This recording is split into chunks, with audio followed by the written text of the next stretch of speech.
What's the family secret that accidentally slipped out at a holiday dinner and ruined everything? For 19 years, my family had one unbreakable rule at Christmas dinner: never mention Uncle Theo. Every December 25th, we'd gather at my grandmother's Victorian house on Maple Street, the same mahogany dining table set with her grandmother's china. The empty chair at the head of the table was just part of the furniture now. Nobody questioned why we always sat 7 places, but only 6 people showed up. It was like a ghost lived with us, invisible but always present. Uncle Theo had moved to Europe for work when I was 3. That's what everyone said whenever his name accidentally came up, which wasn't often. Dad would get that tight look around his eyes, the same expression he wore when discussing overdue bills or visits to the dentist. Mom would quickly change the subject to safer topics like the weather or neighborhood gossip. My older brother Vincent would stare at his plate like it held the secrets of the universe. I'd grown up accepting this explanation without question. Kids do that. They believe what adults tell them because they have no reason not to. Uncle Theo was just this mythical figure who lived somewhere across the ocean, too busy with his important European job to visit or even call. I'd created an entire fantasy around him over the years. Maybe he was a spy. Maybe he was a famous artist. Maybe he was traveling the world, having adventures I could only dream about.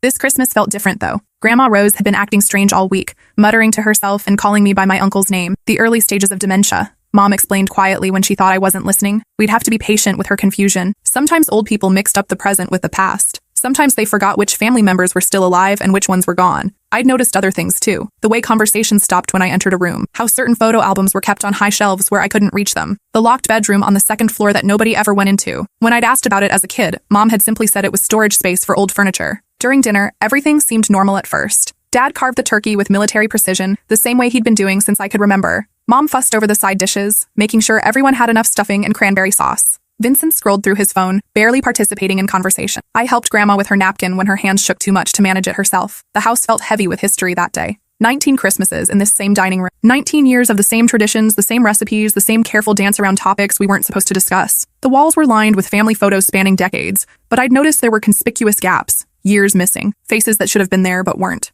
Then Aunt Patricia arrived an hour late, slightly drunk and carrying a bottle of wine that cost more than my car payment. Patricia was Dad's sister, a successful real estate agent who lived alone in a downtown loft and dated men half her age. She had a tendency toward dramatic entrances and inappropriate comments, but the family tolerated her because she was blood. "Sorry I'm late," she announced, kissing everyone's cheeks with aggressive enthusiasm. Her breath smelled like she'd been drinking since breakfast. Traffic was murder getting here from the cemetery. The table went silent. Dad's carving knife froze mid-slice through the turkey breast. Mom's smile faltered like a mask slipping. Vincent actually looked up from his phone for the first time all evening. "Cemetery?" Mom asked carefully, her voice pitched higher than normal. Patricia looked confused, like she'd said something wrong but couldn't figure out what. She set the wine bottle down harder than necessary, making the glasses on the table chime against each other. "You know, visiting Theo's grave, like I do every Christmas morning. Don't tell me you forgot what day he died." The wine glass slipped from Vincent's hand, shattering against his plate. Red wine spread across the white tablecloth like blood, staining the fabric Mom had spent all morning ironing to perfection. "Patricia!" Dad said in a warning voice I'd never heard before. It was the voice he might use to tell a child to step away from a cliff edge, but Patricia was already opening the wine, oblivious to the tension crackling around the table like electricity before a storm. Or maybe she knew exactly what she was doing. Maybe 19 years of keeping this secret had finally become too much for her. 19 years today, she continued, struggling with the cork. "Can you believe it's been that long since the—" "Patricia, stop." Mom's voice was sharp enough to cut glass. That's when Grandma Rose looked up from her mashed potatoes, her watery blue eyes suddenly crystal clear. For a moment, the fog of dementia lifted, and she was completely present in the room with us. "Since Theo killed himself," she said matter-of-factly, "in this very house, right upstairs in his old bedroom." The cork finally popped free from Patricia's wine bottle. The sound echoed through the silent dining room like a gunshot. Nobody moved, nobody breathed. The grandfather clock in the corner ticked loudly, marking seconds that felt like hours. I stared at my family, really looked at their faces for the first time. The guilt written in the lines around Dad's eyes. The shame in the way Mom couldn't meet my gaze. The carefully constructed lie that was crumbling around us like a house of cards. "He didn't move to Europe," I said slowly. It wasn't a question. Dad's face had gone gray, the color of old concrete. Mom was gripping her fork so tightly her knuckles were white.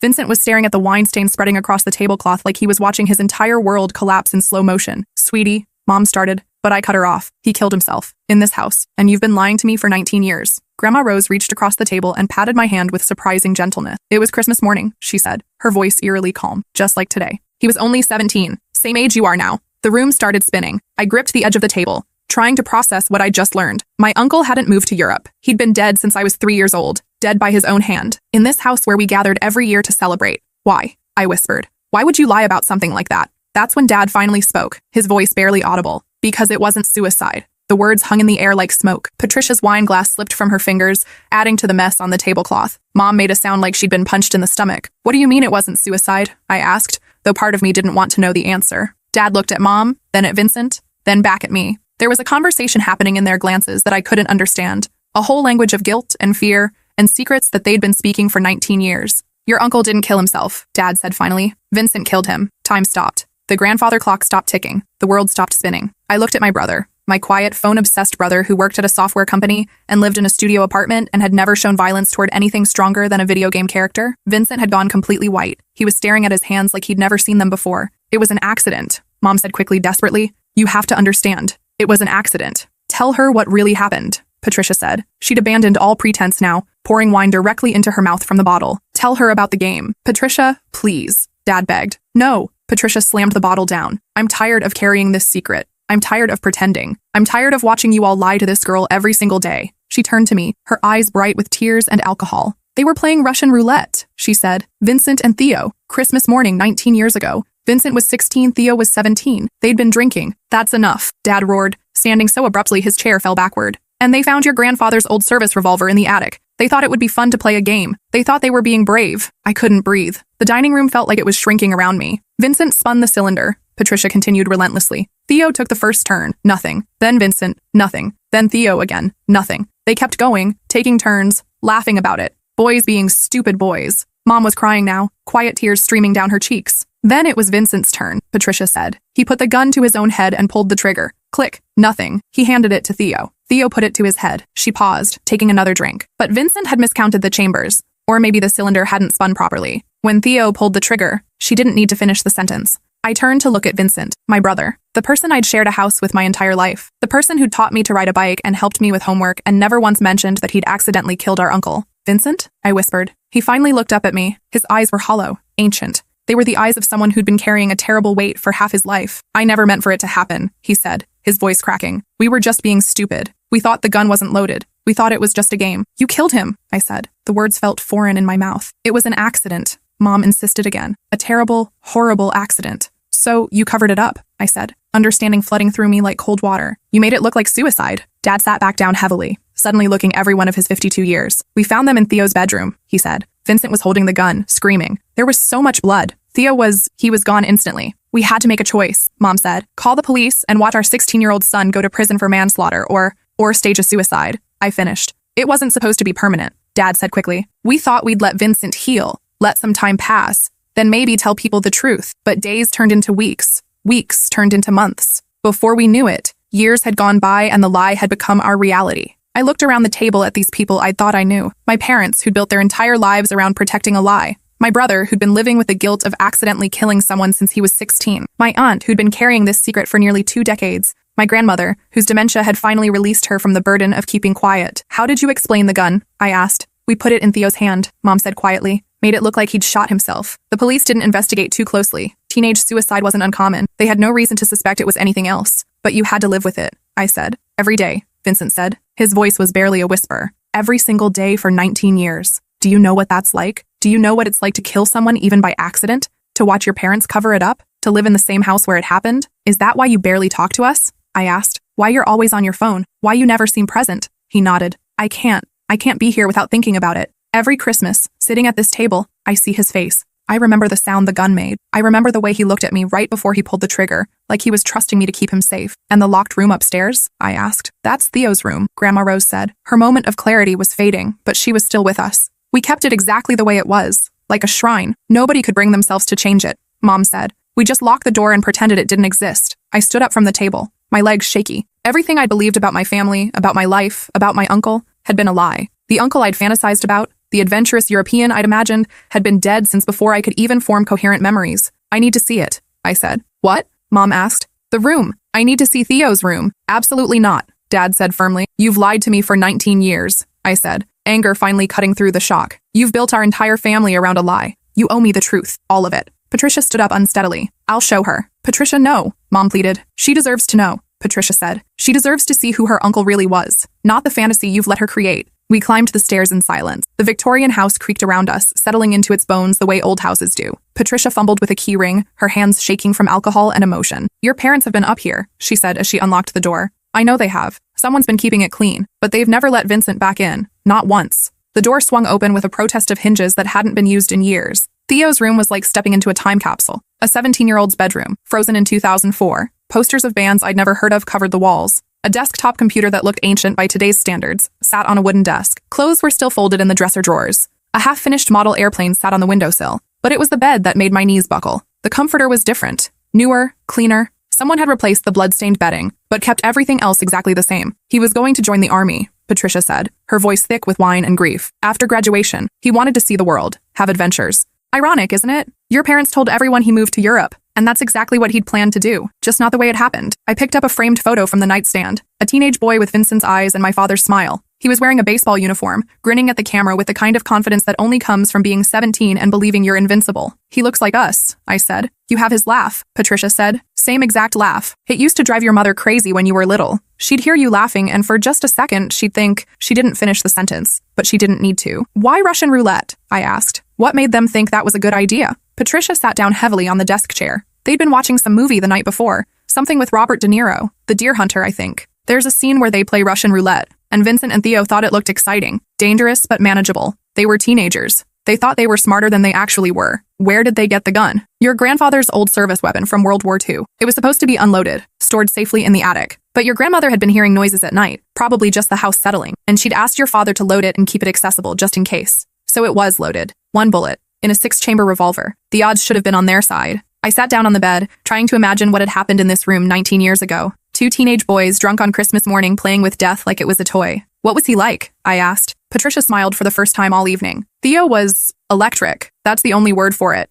He had this energy that made everyone around him feel more alive. He was funny, smart, kind. He would have loved you so much. And Vincent? Vincent worshipped him. Theo was only a year older, but he might as well have been a different species. Everything Theo did was cool. Every idea Theo had was brilliant. When Theo suggested they play Russian roulette, Vincent didn't hesitate. Does Vincent blame himself? Every day. For 19 years. Your parents sent him to therapy, but he never really opened up about it. How do you tell a therapist that you accidentally killed your brother and your entire family covered it up? How do you process that kind of guilt? Is that why he never dates anyone seriously? Never seems to get close to people? Patricia nodded. How can you let someone love you when you know what you've done? How can you trust yourself not to hurt them too? We sat in silence for a while, surrounded by the ghost of a 17-year-old boy who died before I was old enough to remember him. The room smelled faintly of dust and old cologne. Late afternoon sunlight slanted through the windows, casting long shadows across the floor. What happens now? I asked finally. I don't know, Patricia admitted. The truth is out. There's no putting it back. Will Vincent go to prison? The statute of limitations has run out for most charges, and it was an accident, witnessed by family members who can testify to that fact. But the cover-up, lying to police, filing false reports, staging a crime scene, those charges might still be viable. Will you tell the police? Patricia looked at me with red-rimmed eyes. That's not my decision to make anymore.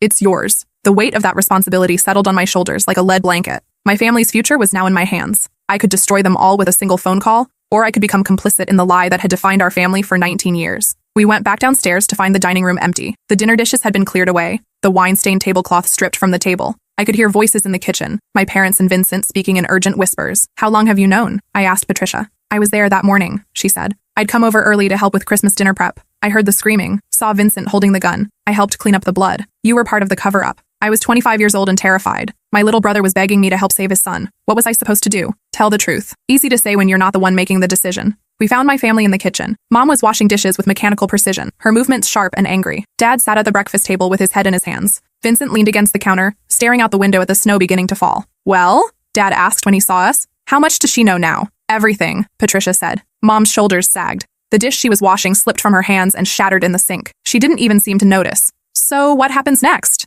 Vincent asked. He still wouldn't look at me directly. I don't know, I said honestly. Are you going to call the police? Mom asked, her voice small and frightened. I don't know, I repeated. We understand if you do, Dad said. We've been living with this secret for so long, maybe it's time for it to come out. Speak for yourself, Mom snapped. I'm not ready to watch my son go to prison for something that happened when he was 16. He killed someone, Linda, Dad said quietly. It was an accident. It was still a death that we covered up. We obstructed justice. We lied to police. We've been lying for 19 years. To protect our family, to protect ourselves, Vincent said, finally speaking up. Let's be honest about what we did. We protected ourselves. I looked at my brother, really looked at him. For the first time, I saw the man he'd become because of this secret. Quiet, withdrawn, unable to form meaningful relationships, living with guilt that had shaped every decision he'd made for half his life. How do you live with it? I asked him. You don't, he said simply. You just exist. You go through the motions of living, but you're not really alive. You're just surviving. Is that why you moved out as soon as you turned 18? He nodded. I couldn't stay in this house. Every room reminded me of what happened. Every family dinner was torture. Every Christmas was like reliving that morning over and over again. But you still came back. Every year. Because they're my family. Because despite everything, I love them. And because I owed it to Theo to be here on the anniversary of his death. Did you ever think about telling the truth? Every day. But the longer we waited, the worse it got. How do you call the police after 5 years and say, remember that suicide from 2004? Actually, it was an accident and we covered it up. How do you explain waiting 5 years to tell the truth? Or 10 years? Or 15? Or 19? Dad added. So you just kept lying. We kept surviving, Mom said. We kept our family together the only way we knew how. But we weren't together, I said. Don't you see that? We've been living like strangers for my entire life. Vincent barely talks to any of us. You and Dad walk around like you're carrying some terrible weight. I grew up feeling like there was this huge piece of our family missing, but I could never figure out what it was. The piece that was missing was Theo, Patricia said from the doorway. And honesty, I added. The piece that was missing was honesty. We stood in the kitchen, 5 people who'd been living with a lie for so long, we'd forgotten what the truth felt like. Outside, snow continued to fall, covering the world in white, clean, fresh, new. I need time to think, I said finally. Of course, Mom said quickly. Take all the time you need. But I can't pretend anymore. I can't come to family dinners and act like everything is normal. I can't live in a house built on lies. So, what are you saying? Dad asked. I'm saying that either we tell the truth, all of it, to everyone, or we stop pretending to be a family. The silence that followed was deafening. You're giving us an ultimatum, Mom said. I'm giving you a choice. The same choice you should have made 19 years ago. Vincent pushed himself away from the counter and walked toward the door. Where are you going? Mom asked. To pack, he said. If we're telling the truth, I need to get my affairs in order before I go to prison. You might not go to prison, Dad said. It was an accident. There were witnesses. I killed someone, Vincent said. Accident or not, there are consequences. There should be consequences. He paused in the doorway and looked back at me. For what it's worth, I'm glad you know. I'm glad someone finally forced us to stop living this lie. I've been dying slowly for 19 years. Maybe prison will be better than this. After he left, the 3 of us, Mom, Dad, and I, stood in the kitchen like survivors of some natural disaster. Everything familiar had been destroyed. Everything we'd built our lives around had crumbled. What do you want us to do? Mom asked finally. I want you to call the police, I said. I want you to tell them what really happened. I want you to face the consequences of your choices. And if we don't, then you'll never see me again. It was my turn to leave them standing there, processing the weight of an impossible choice. I drove home through the snow, my mind reeling. Everything I'd thought I knew about my family, about my life, about myself, had been rewritten in the space of a single dinner. I had an uncle I'd never known. I had a brother who was a killer. I had parents who'd built their entire existence around protecting a lie. And now I had to decide what to do with the truth. That night, I sat in my apartment, staring at my phone. I could call the police myself, end the lie once and for all, let justice take its course, whatever that meant. Or I could keep the secret, become part of the cover-up, carry this weight the way my family had been carrying it for 19 years. Neither choice felt right. Neither choice felt like justice. At 3 a.m., my phone rang. It was Vincent. I called them, he said without preamble. Called who? The police. I told them everything. They're coming to arrest me in the morning. I felt something like relief wash over me. The choice had been taken out of my hands. How do you feel? I asked. Scared, he said honestly, but also free. For the first time in 19 years, I feel free. What about Mom and Dad? They'll probably be charged too. Obstruction of justice, filing false police reports,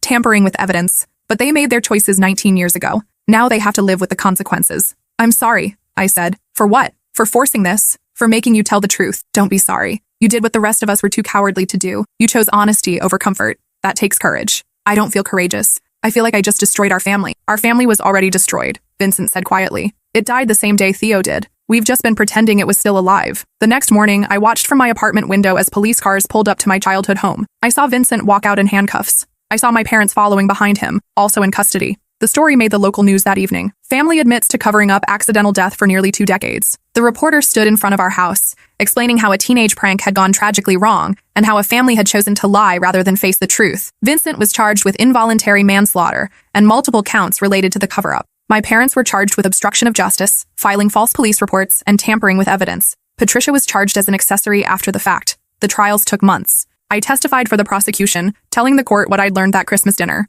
It was the hardest thing I'd ever done, standing in front of a judge and jury and explaining how my family had lived a lie for my entire conscious life. Vincent pleaded guilty to all charges. In his statement to the court, he said he was ready to face the consequences of his actions. He was sentenced to 5 years in prison, with the possibility of parole in 3. My parents pleaded no contest and received 2 years each, most of which they served under house arrest due to their age and lack of prior criminal history. Patricia received probation and community service. The house on Maple Street was sold to pay for legal fees. Grandma Rose was moved to a memory care facility, where she's slowly forgetting not just the secret, but everything else too. I visit Vincent in prison once a month. He looks healthier than he has in years. The weight he'd been carrying for so long has been lifted from his shoulders. He's in therapy, finally dealing with the trauma and guilt he'd been suppressing for 2 decades. Do you regret it? I asked him during one visit. Telling the truth? Never. I regret the accident. I regret playing that stupid game. I regret not being strong enough to tell the truth 19 years ago. But I don't regret finally being honest. What about the consequences? This is better than the prison I was living in before. At least this one has an end date. My parents and I are slowly rebuilding our relationship.